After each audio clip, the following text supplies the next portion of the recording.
بە پشتیوانی فڕۆکەی جەنگی F-16 بە هێزێکی تایبەتی ئەمریکا لەگەڵ هێزێکی تایبەت بە عێراقیەکان دابەزیون بۆ لە باشووری ڕۆژئاوای کەرکووک بۆ جێبەجێکردنی ئۆپراسیۆنێک بە تایبەتی بۆ ئازادکردنی کۆمەڵێک گیراو کە لەلایەن داعشەوە گیرابوون ئەسیر بوون لایەن و توانیویانە هەفتا لەوانە ڕزگار بکەن و بەڵام بەداخەوە سەربازێکی ئەمریکی بە پێی هەواڵانەی کە پێمان گەشتووە شەهید بووە بەڵام لە چەکدارانی داعش زیان لە 20 چەکداریان کوژراوە و یەکێ لەوانە قازی ئەو ناوچەیە کە کوژراوەتیانە. بەڵێ ئێوە پێشوەختە ئاگاداری ئەو پلانەی ئەمریکا بوون بۆ ئەنجامدانەوە ئۆپراسیۆنە؟ ئێمە وەکو وەزارەتی پێشمەرگە هیچ ئاگادارێکمان لەو ئۆپراسیۆنە نەبووە. ئەم ئۆپراسیۆنە لەناو هێزەکانی لەناو خاچی کوردستانەوە نەکراوە، لە دەرەوەی خاچی کوردستان کراوە، بەڵام ئەوەی کە ئاگادارە قیادی عملیاتی مشتەرەکەی بەغا ئاگادارە لەو ئۆپراسیۆنە.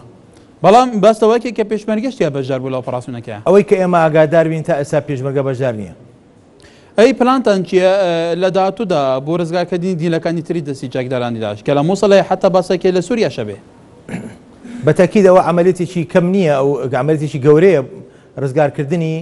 ڕزگارکردنی دیل و ئۆپراسیۆنکردن لەسەر ناوچەیەکی داعش کەەوە سجنی تیابێ، ئەوە عملیاتێکی ئاسان نییە. بەتەکید پێویستی بە خەڵکانێکی پسپۆر و شارەزا هەیە و پێویستی بە هێزی تایبەت هەیە بۆ عملیاتە. وەک باسم کرد ئیمڕۆ 4 بۆ 5 هەلیکۆپتەر بەس هێز دابەزیوە لە ناوچەکە و بە پشتیوانی فڕۆکە جەنگەکانی F-16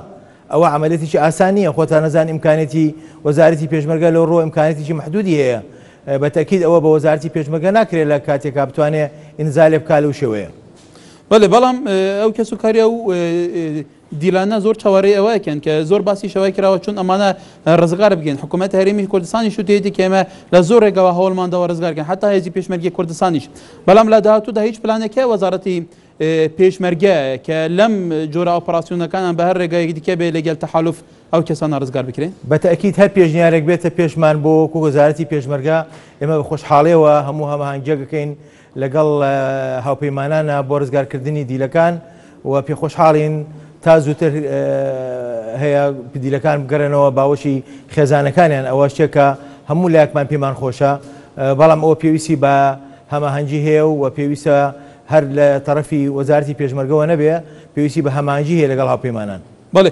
کەسوکاری ئەو دیلانەی کە لە کەرکووک ئێستا قسەیان کرد بۆ نارتی زۆر بەپەرۆشن لە زیاترین کاتدا هەواڵیان هەبێت لەسەر تەندروستی ئەو دیلانە، ناوی ئەو دیلانەیەکەی ناوەکان ئاشکرا بکرێن. ئێمە پەیوەندی ئەم ئێوارە خۆم شخصیان پەیوەندیم کردو لەگەڵ هاوپەیمانانە لەگەڵ غورفەی عملیاتی مشتەرەکەی هەولێر بۆ ئەو بابەتە، بەڵام پەنتاگۆن لە چەند کاتژمێری داهاتووە تەفاسیلی عملیاتەکە بڵاوە کاتەوە و تەمەنا ئەکەین ئینشەڵا لەو بڵاوکردنەوەی تەفاسیلی عملیاتەکە ناوی دیلەکانیش ئێمە پێمان بگات و بزانین کێ لەو دیلانە ئازاد کراوە. ئەو دیلانە ئەنی تەندروستیان وان ئاگاداری کە تەندروستیان چۆنە؟ هیچ ئەولاتێکمان نییە نەخێر تا ئێستا. بەڵام جۆرە ئەمەلیاتانە کە لە کەرکووکەوە ئەنجام دەرە لە حەویجە ئەنجام دەرا لە مووسڵیش بێگومان لەوەیە ژووری ئەمەلیاتی هاوبەشێ وەکو توالێ لە شاری هەولێر لە ئۆپراسیۆنی ڕزگارکردنی مووسڵ لە ئێستادا هەوڵبەندی چییە؟ بەنسبەت ئێمە وەزارەتی پێشمەرگە پلانی هەیە بۆ هەموو جەبهەکان بەتایبەتی هەموو محوەرەکانی کە ئێمە لەژێر دەسەڵاتی هێزی پێشمەرگایە هەر لە میحوەری یەک تا میحوەری هەشت کە ئەگاتە ناوچەی شنگال و ڕەبیعا بەتەکید پلان هەیە بۆ ڕزگارکردنی هەموو ئەو ناوچانی تا ئێستا ئازاد نەکراوە بە هەمەنگی لەگەڵ هاوپەیمانانە. وەک بەڕێستان ئاگادارن هیچ عملیاتێکی عسکەری سەربازی واتە ناکرێ بەبێ هاوپەیمانان، بەبێ تەنسیقی جەوی، بەبێ ئەوەی هیچ بەبێ ڕەزامەندی قائیدی عامی قواتی موسەلەحە کە بەڕێز جەنابی سەرۆکی هەرێمە کاک مەسعودە پێویستە ئەمە هەمانجانە هەمووی تەواو بێ ئەو سادەستکرێ بە تەنفیزکردنی عملیاتەکانی داهاتوو. بەڵێ برێسی لیوە قارەمان ئەمە ئەوە بپرسم شاری مووسڵ کە ئەو شارن زۆر نزیکە لە کەمتر لە ساعتێک لە دووکەوە دوورە لە هەولێریشەوە نزیکە، ئەمە زۆر جار بەرپرسەکانی هەرێمەڵی مەترسیەکی ئەمنی جدی لەسەر هەرێمەیە بێجگە لەوێ زۆربەی ئەو دیلانەی گیراون بە تایبەتی زیدیەکان باستەوەیەکی کە لە مووسڵ بن. ئەیا ئێوە ئەو باسی ئەوەشێکی کە ئۆپراسیۆنەکانی مووسڵ ئەنجام ئەدرێ بەڵام تەحدیدی کاتەکەی نییە ئایا تاشان ئێستا کارێکی جددی کراوە کە ئەم ئۆپراسیۆنە ئەنجام بدرێ ئێستا لە کاتی ئێستادا هاوپەیمانێکی هەیە تەنسیق هەیە لە بینی ئێمە و ئەمریکیەکان بە تایبەتی و هاوپەیمانان بەگشتی و زائیدەن لەگەڵ سوپای عێراقیە وکردنەوەی غورفەیەکی عملیاتی مشترک لە هەولێر ئێستا تایبەتی ئەم غورفەی عملیاتی مشترکە کار بۆوەکە بۆ پلاندانان بۆ گرتنەوەی شاری مووسڵ لە داهاتوودا حالیان ئیش بۆ ئەوە کرا ئێستا. بەڵێ سەرۆکیەرکانی هێزاوە باشەکانی ئەمریکا سەردانی هەولێر کردبوو لەگەڵ بەرپرسە باڵەکانی هەرێم کۆبووتەوە ئایا لەو کۆبوونەوەیە چی باس کراوە؟ لەو کۆبوونەوەیەکی لەوانە تەکیدان کردوتەوە کەەوە یارمەتی هێزی پێشمەرگە بەردەوامە بێت و هێزی پێشمەرگە دامەکرێ بە هەموو شێوەیەک و هەوڵە هێرێکەوە ئەو چەک و پێداویستانەی کە دانراوە بۆیان بدرێتێ بە هێزی پێشمەرگەی کوردستان ئەو بەڵێنانەیاندا بوو. بەڵێ باسەوە کرێ کە لە سووریا ئەمریکا حتا چەکی دژیتانک بە هێزە چەکدارەکانی ئۆپۆزیسیۆن داوە ئایا لە هەرمی کوردستان بۆ هێزی پێشمەرگەی کە ئێستا شەڕ لە دژی داعشەکە ئەو داعمی لۆجستی هێزەکانی ئەمریکا چییە بێژگە لە داعمی جەوی بێ لە داعمی جەوی داعمی لۆجستیک تاوان ئێمە کە ئەتوانین بڵێن ئەمریکا کە قیادەی هاوپەیمانان دەکات بەتەکید هەموو ئەو چەک و پێداویستانی کە بۆ هێزی پێشمەرگە ئەمریکا ئاگادارە و وەزارەتی پێشمەرگە بە بەردەوامی هەموو مووقفی چەک و تەقەمەنەکانی ڕۆژانە ئەدا بە ئەمریکا وەکە کوڕەکانمان بۆ پڕەکەنەوە لە ڕووی چەک و تەقەمەنیەوە و ئێمە شەروەهاوەکو وەزارەتی پێشمەرگە ئەو چەکانی کە ئێستا دراوە بە معارەزەی سووری دراوە بە هێزی پێشمەرگە پێشوێ بدرێ بە معارەزەی سووری. بەڵێ لە ئێستادا بێگومان شەڕ زیاتر لە دەوروبەری کەرکووک چربووتەوە ئایا لە ڕووی مەیدانیەوە ئێستا ڕەوشی جەپەهات ڕەوشی سەنگەرەکانی پێشمەرگە لەگەڵ داعش چۆنە؟ ئەم ئۆپراسیۆنانەی کە کرا لە باشووری کەرکووک و ڕۆژئاوای باشووری کەرکووک بۆ هۆی ئەوەی کەوا سەنگەرەکان داعش زیاتر دوور بکەوێتەوە و خەتەرێت دوور بکەینەوە لە شاری کەرکووک بەگشتی و ئێستا بەرەکانی لە ناوچەی محوەری سێ کە محوەری دووزە تایەتەوە باشووری کەرکووک و تا ناوچەی دبز هێڵی بەرگری هێزی پێشمەرگە زۆر بەهێزە و داعش دوور کەوتۆتەوە لەو ناوچانە بە شێوەیەکی گشتی و هیچ مەترسەیەک نەماوە لەسەر شاری کەرکووک و چاوەڕوانین هێزەکانی عێراق لە پشتەوە ئێستا ئۆپراسیۆنی عێراق دەستی پێکردووە لە پشتەوە بۆ حەویجە و ڕیاز و بۆ ڕەشاد لەو مەنتیقانەوە ئەوسا هەمانجێ بێ لە بینی ئێمە و سوپای عێراقی بۆ ئەوەی کەوا ئەو ناوچانێت تر بە تاواتی ڕزگارکەین لە داعش. کەواتە پێتان وایە تەوازنی هێز هاوسەنگی هێز لە جەپەکان بە تایبەتی بینی هێزی پێشمەرگی و چەکدارانی داعش گۆڕانکاری بەسەرهات بێ؟ بەتەکید داعش لە پاشەکشەیە و معنەوەتی داعش ئێستا زۆر گۆڕاوە لە جاران معنەوەتی شکاوە داعش بە تایبەتی ئەم ئۆپراسیۆنانەی ئەخیر کە کرا لە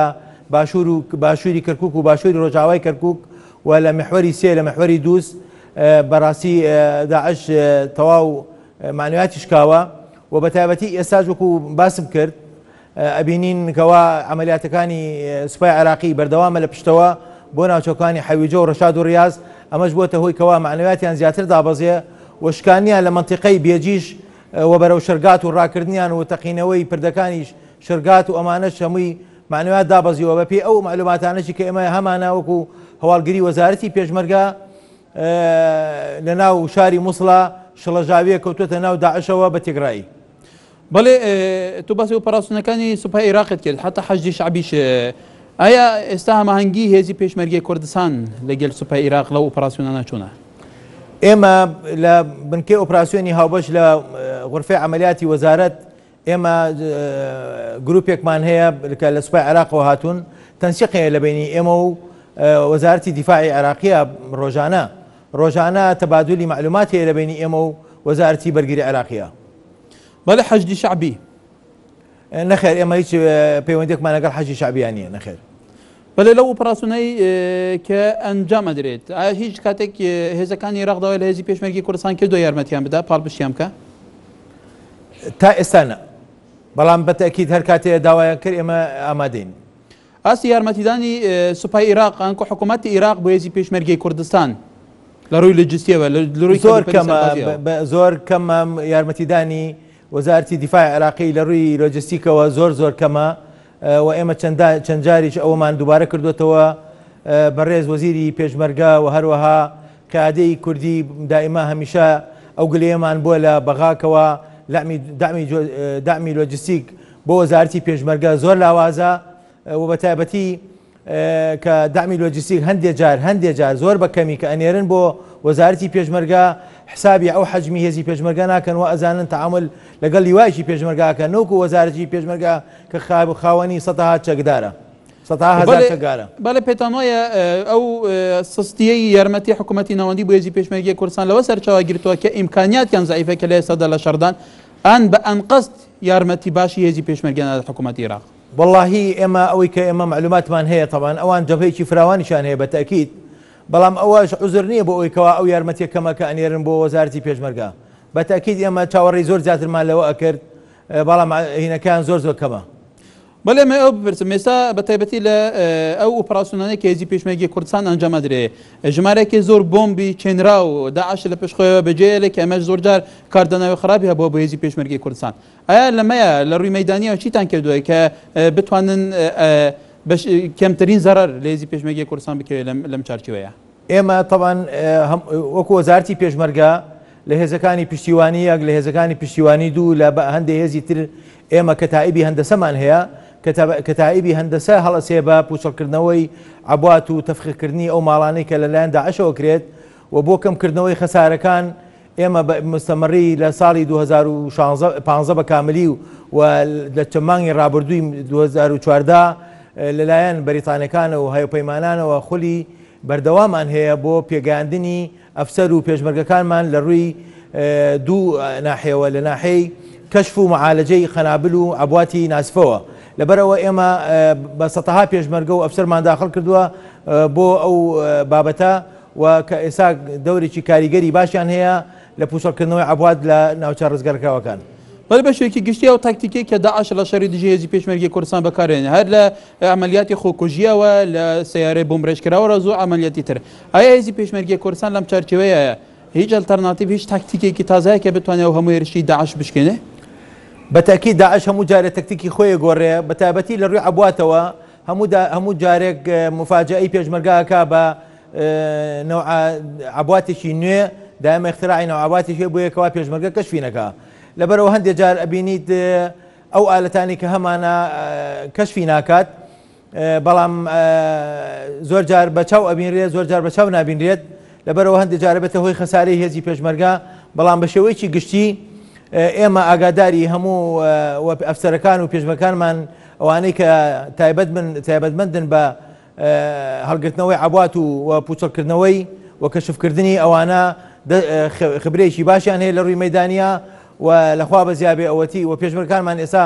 خۆیان ئەپارێزن لەوە و ئێمە برینارەکانمان کەم بۆتەوە. بەڵێ دو پرسیارمەکە بە کورتی ئەوەیە ڕاوێژکارە سەربازیەکانی وڵاتان کە لە هەرێمی کوردستان بۆ چۆنیەتی مەشق پێکردنی هێزی پێشمەرگەی کوردستان، ئایا تا چەند هێزی پێشمەرگەی کوردستان ئیستیفادە لەو ڕاوێژکارانە کردووە؟ ڕاوێژکارەکانی هاوپەیمانان بە ڕۆژانە لەگەڵ ئێمان بە دوو نوع لەگەڵمانان بە جۆرێکیان لە سەکتەرەکانە واتە لە محوەرەکانە بە بەردەوامی لەگەڵمانان و ڕێنمایی ئێن بە فەرماندەکانی هێزی پێشمەرگەی کوردستان و لە ڕوویەکی ترەوە لە مؤسسات تەدریبەکانی سەر بە وەزارەتی پێشمەرگە خولەکەنەوە بۆ هەموو ئەو ئەفسەرانەی کە ئێمە تەرشیحیانەکەین بۆ ئەوەی کەوا دەورە خولیان بۆ بکەنەوە.